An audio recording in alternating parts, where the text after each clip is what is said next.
Right, good afternoon. Thanks for the introduction, and I'm here to talk to you about football. And the beauty of football is that we all know football, right? Or at least we think we do, which allows me to discuss complex data-related topics and technological topics in a way that a lot of people can relate to and have an opinion about. And that is nice because I believe football analytics to be one of the more challenging data-driven domains. And that's especially the case because we have quite a tough crowd to please. Because these are my users, these are my end users, coaches, video analysts, assistant coaches.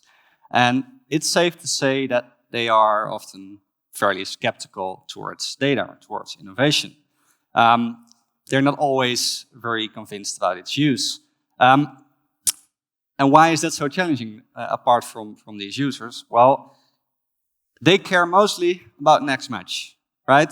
Football, where if I come in as a data scientist, I often care about the long term. I try to set up different processes, new routines to innovate in the long term. But these guys, they are there because they have to win next week. If they don't win next week, their job might be gone. So I also, as a data scientist, have to prove my value week in, week out, and put my value on the pitch. And in my talk today, I will discuss if they're right or are they wrong. Can data provide actual value to professional football organizations? And what's going on behind let's say, behind the scenes of a professional football organization and behind those one-liners on a press conference. Now, to do this, I'm going to tell you a story about sports analytics, starting from Moneyball and ending all the way into chaos theory and complex dynamical systems in football teams. But before I go into that, I would like to state my aim for today. Hopefully, what I like to achieve is I would like to inspire you to at least venture into the field of sports analytics, be it as a hobby or as a side project, because it's a great playground to develop some core competencies that will serve you very much as data scientists in other fields as well. I'm not going to say too much about that because I know that the next speaker is also going to touch on that area, so I'm not going to take everything out of his talk. But being a good football analyst, a good data scientist in football analytics is about core skills as being a good communicator, about deriving value from the data, but in a way that is practical and functional for a user. So really being able to tell a story with your data and to ultimately find hidden patterns that provide actual added value to a coach, to a technical director, to a scout. So back to that story of sports analytics to explain you how we can be of value for a professional sports organization, but also what the common pitfalls are that only serve to confirm the skepticism that we often see in those professional coaches. I often start that story with a reference to Moneyball. Not because Moneyball is the origin of sports analytics, but because every time I talk about my job, people tend to ask me, oh, is that like a kind of Moneyball thing, but then in football? So it's often the starting point of any conversation I have with people about the work that I do. And for those of you who are not familiar with Moneyball, it goes back a couple of decades already and is basically about using data to scout for hidden gems in baseball. The theory back then, and it's still, nowadays it's very common, but then it was pretty rare, was that if you just put together enough runs, enough RBI, then if you add all that up, then together it will be a team that might look like a bunch of misfits, but they have really good stats, and if you add those stats together, then you can compete for the championship. Like I said, common approach nowadays, but a couple of decades ago it was pretty unique. The difference, or the problem, however, is that baseball is very different from football or soccer, so you will. Now we're also referencing American sports. Whereas baseball can be seen, or at least be seen more than football, as a set of discrete actions. Football is much more about continuous interactions, about 22 players and a ball who are continuously interacting with each other all at the same time. And that's a differentiation that we also see in the data that we have available in sports analytics, or in this particular case, football analytics. As on the one hand, we have event data, as it's commonly called, which is comprised of a set of annotated events, typically human annotated events, that depict the game as a set of discrete actions a chess-like game, so you will, where team A does this, then team B does that, etc., etc. And on the other hand, we have tracking data. And tracking data is the data where I work with, where I did my research with my PhD, and where we see players as a bunch of moving dots all over the screen that allow us to study those complex interactions of those 22 players, the referee even, and the ball all at the same time. And ultimately, that's what interested me, because that allows you to gain some deeper insights, not only in what happens with the ball, but especially in the patterns that are going on beyond what we see in a typical television broadcast. And that's how that's where the value actually comes in if we talk about football analytics, because a lot of the things happen beyond what we see. As Johan Cruyf once mentioned, actually most things that go on in a football match go on without the ball. 97% of the time you don't have the ball and you're making actions without the ball. That's why that tracking data is so important, because what we want to see is we want to study team-to-team interactions and inter-team interactions beyond what's going on with the ball. So what I'm interested in as a football analyst is the patterns of how different lines interact between teams, but also within the team. Where there's space, how space between the lines opens up, closes down, how players move between the lines, how they open up passing lanes for themselves or for others. So about those continuous patterns of interactions. Because as I always like to mention, performance in football or in any innovation-based team sports for that matter is not about actions of individual players, but it's about interactions of combination of players, or ultimately of 11 players together on the field. And of course, that's not how we look at football typically, right? Because if you put on a broadcast, if you put football on the television, then this is what you see. We watch what happens with the ball. And also if you go to the stadium, typically you're really focused on what's going on with the ball. And even the most expert coaches will do this. So don't blame yourself. Research has shown that even expert coaches are only able to observe and recall around 40% of what's going on in a match. In other words, they miss the majority of what's going on, which is not so strange, as there's a lot going on the field, given there's 22 players in the ball who are interacting continuously all the time. And that ball-centric vision that we have is something we also see in data. For example, if we look at the expected transfer values of professional players, we see that this is really biased by players that contribute directly to goal scoring. So this is something that we do. We actually model transfer values or train models to predict transfer values based on historic transfers and actual player performance in those commonly known categories. And you see that the most expensive players are often players that do well, in terms of scoring goals, giving assists, that sort of thing. So the whole football world is really, well, you could say, overly focused at least on what's going on with the ball, as ultimately the most important thing that goes on with the ball is scoring a goal.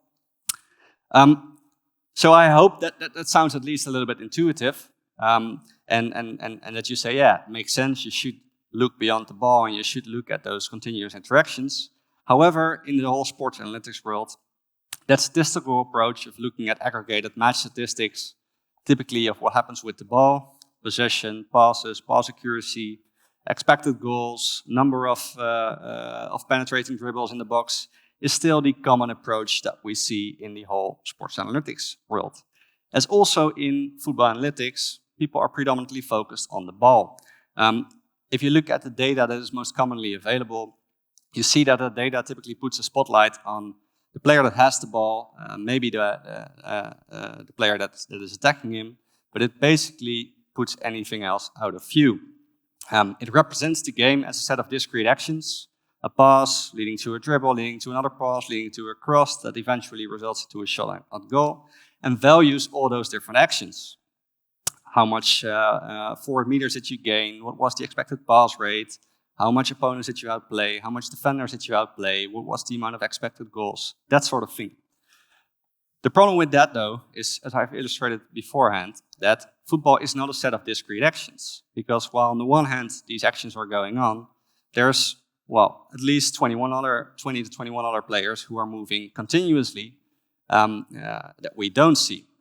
And I always, when I discuss this with people, to talk about the value of data in football, I always ask them, like, if there's a pass that results in a goal, do you attribute the result of a pass to the passer? Do you attribute the result of the pass to the receiver? Or do you attribute it to the 9 other teammates that were not involved directly in that event, but that through their movement, through their positioning, allowed for that event to become successful?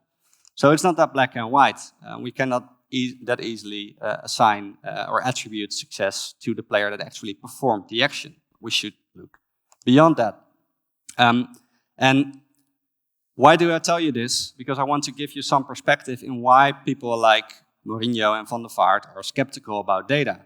Because the stats that I've just shown you, they are not worthless, quite the contrary, but they tell you something about the what. They tell you what happened, they tell you who did it, they tell you where it happened, but they tell you very little about the how.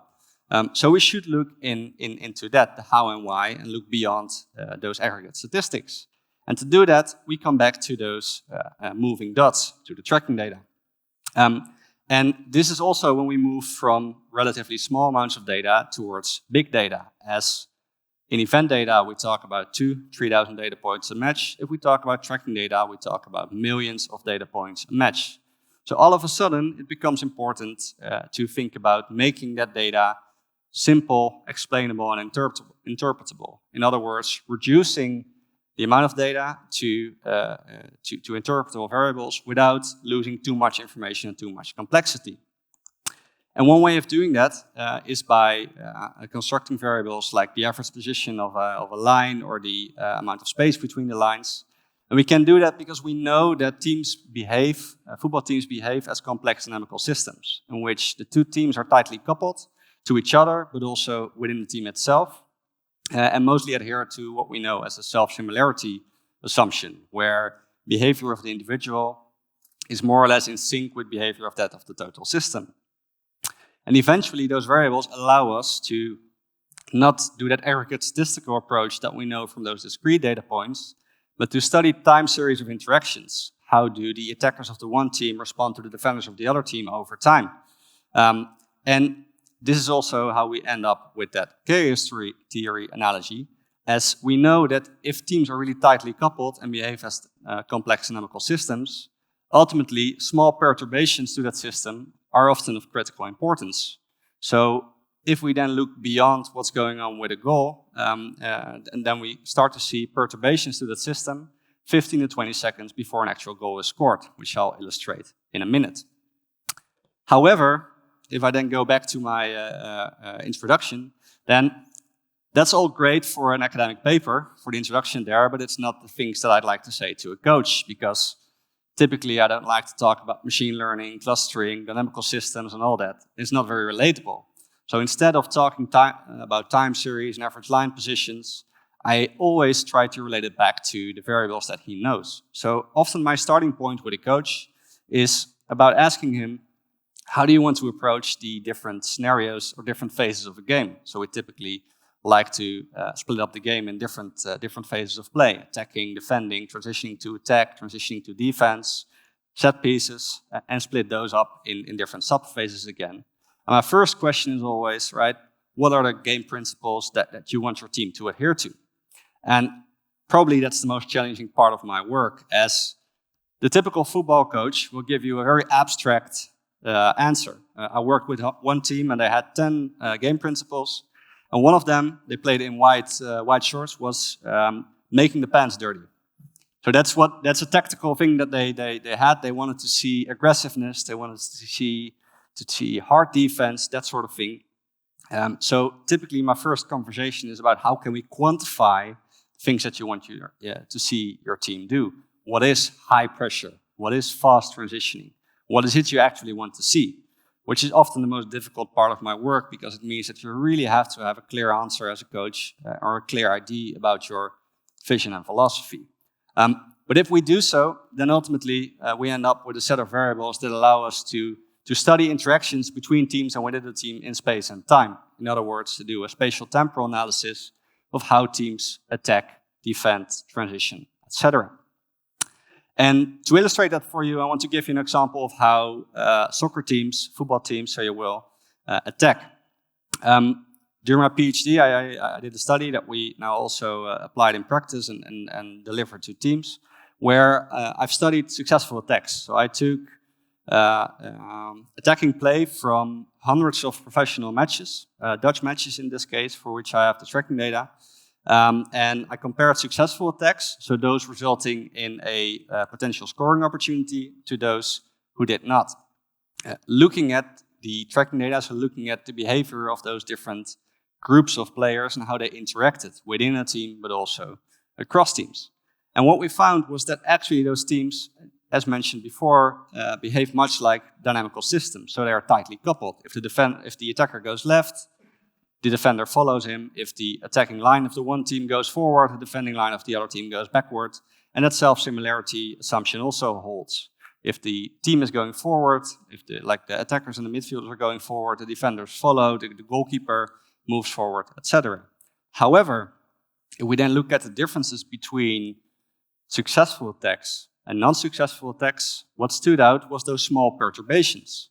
So in a successful attack, we often saw that 15 to 20 seconds before the attack, before the chance arose, or the goal was scored, we saw small perturbations where that self-similarity approach no longer holds. So where some players on the team did something unpredictable. For example, where the defense was moving back and the midfielders in possession were moving forward, basically stretching the opposition and forcing them to make a choice. Do I keep pressure on the ball? Do I fall back with the rest of the team?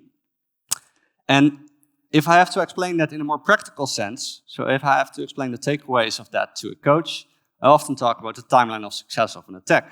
We're really focused on that 100%, the moment where the opportunity is there, the moment where the goal is scored. That's what we see on television, that's what we replay, that's maybe the last 5 seconds of that sequence is what we see.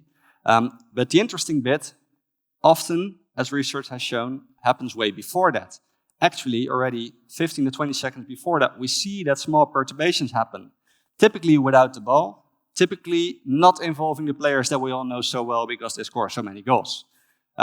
So it's a bit of a statement to look beyond the obvious, as we see there that especially defenders and midfielders, they make contrasting movements and they force the opponent to make a choice, which typically opens up a space window afterwards. Now, on the highest level, this is a very short moment of only seconds, because professional teams are really well capable of restabilizing the defense quickly on. But if, as an attacking team, you've already utilized that window and kept the pace up, typically the defense is running after the fact, ultimately resulting in an opportunity.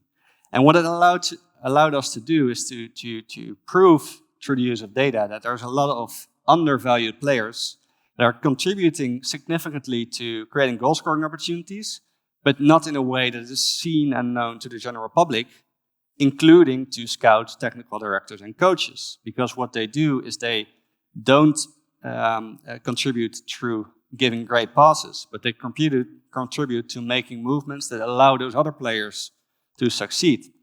So the reality is much less black and white than those transfer values seem to suggest.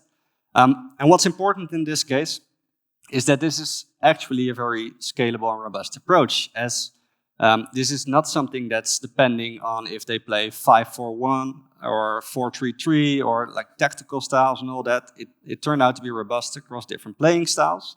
And it's very explainable to a coach, which is the key point. If you want this to be adopted by a professional football organization, it has to be in terminology that they understand, that they can relate to. And ultimately, if you do that well, data can actually make a difference. A small difference, but an important difference. As professional sports is all about marginal gains, about making small differences in the beginning that ultimately add up to a great success in the end. And as a data scientist, if you look beyond those aggregate statistics and actually look into the interactions instead of the actions, you can actually contribute to that and you can actually help a coach in making a team succeed. And what I want you to take home from that is to basically look beyond the obvious, right? Look beyond what you see. Football is about more than actions, about more than goals, like a business is about more than revenue. And to find patterns in that complexity, find patterns in the chaotic system that football is, because there are many. However, if you do so, translate it back to the language of the coach for the end user, so you will. don't talk about machine learning, about statistical tests, about all that. They don't care. Their experience is basically on the field as a former player, and that's more or less it. So you have to make it relatable for them. And if you do that, then in the end, you can make a difference with data in sports analytics. Thanks.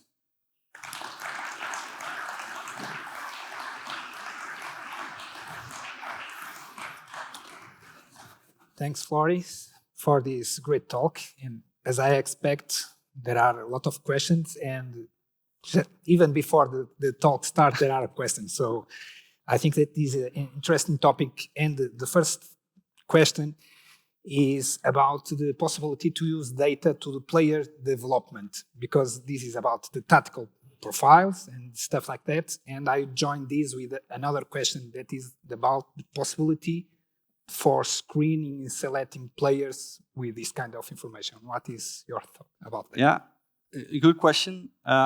So in terms of player development, a lot revolves around video. So coaches, video analysts sitting down with a player to highlight certain moments and discuss decision making and trying to improve that, so tactical decisions. How data can help there is that actually it takes a video analyst around 8 hours to properly annotate a match. While through data, we can automatically identify those moments in, let's say, seconds for a single match. So we can. And do you believe that with AI, could do that in the next future? We are already doing that, actually. Yeah. So where, for example, for a national team, we helped the wingbacks in their positioning. So we identified those moments. We basically ghosted their optimal position, and they were fed back that in a video example. Yeah, another question is a recurrent one, that is how, or it is easy to speak up with the coach. The coach always listens the kind of message that you try to give to him? I wouldn't say always. So I would say that the data will 80-90% of the time confirm what the coach knows. And coaches, they like to be confirmed, so then they listen well. Right? Yeah. But 10 to 20% of the time, the data will tell something else. So they will tell the coach he is wrong, or she is wrong. And they not all listen, but the best, in my experience, that I work with, are very open to those new insights. There are any example that you could tell us? I think, for example, I've communicated with Arne Slot, the current coach of Feyenoord, who is really open to new ways of working and innovative and critical and constructive. I think Louis van Gaal displayed this as a bondscoach as well, to being critical but open to these insights as well. Yeah. Okay, and there are more questions about some specific feature that you could try to give to the coach about the tactical insights of the teams. There are some examples that you could share with us. Yeah, so some of the things we often look at are how space between the lines occurs, because that's something that's really intuitive to them. But for example, also something that we call potential opportunities. And what I mean by that is that everybody sees a shot or a goal, but that's really depending on the individual decision making and technological skill of a player. But what you really want to know from a tactical standpoint is how often did you put your team in a situation that they could have created a scoring opportunity. Yeah, and this kind of new feature usually start from the knowledge that you have from the game, or from the conversation that we have with the coach, and you understand the way they want to play. Well, much like football is about interactions, it starts with the interaction. So with my conversation with a coach, I ask them about the way they like to play. We talk about football, and then gradually we end up with a set of metrics that are tailored to what they want to see, how far the defenders can be apart, what high pressure is, that sort of thing.